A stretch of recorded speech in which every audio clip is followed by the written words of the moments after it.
ఓం నమ శివాయ. ఈ భారతదేశం సత్య సనాతన ధర్మానికి నిలయం.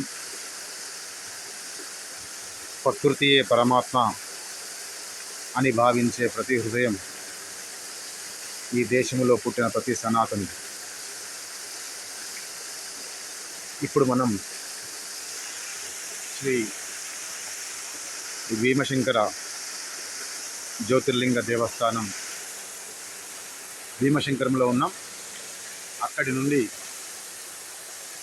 ఒక 3 కిలోమీటర్ల అభయారణ్యానికి వస్తే ఇక్కడ గుప్త భీమశంకరం అనే పుణ్య ప్రదేశం ఉంది. ఈ పుణ్య ప్రదేశంలో పరమశివుడు ఇక్కడే మొదటిసారిగా దర్శనమిచ్చాడని ఇక్కడి చరిత్ర చెప్తా ఉన్నది. తర్వాత ఇప్పుడున్నటువంటి జ్యోతిర్లింగ క్షేత్రానికి అక్కడ కూడా మరొకసారి దర్శనమిచ్చినట్టు ఇక్కడ శాసనాలు కానివ్వండి, మనకు పురాణాలు కానివ్వండి తెలియజేస్తూ ఉన్నాయి.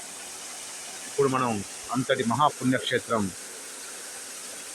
గుప్త భీమశంకరం అనే పుణ్యక్షేత్రంలో ఈ యొక్క ప్రకృతి మాత వడిలో ఉన్నాం. ఇటు ప్రదేశానికి నేను కూడా ఆ పరమేశ్వరుడి కరుణా కటాక్షాలతో, మా గురుదేవుల అనుగ్రహం ద్వారా, మా గురుదేవుల తోటి రావడం నా జన్మధన్యమైందని భావిస్తూ ఇటు పుణ్యస్థలాన్ని మీరు కూడా ఒక వీడియోలో చూసి ధరిస్తారని, ఆ దేవదేవుని ఆశీస్సులు లభిస్తాయనే ఒక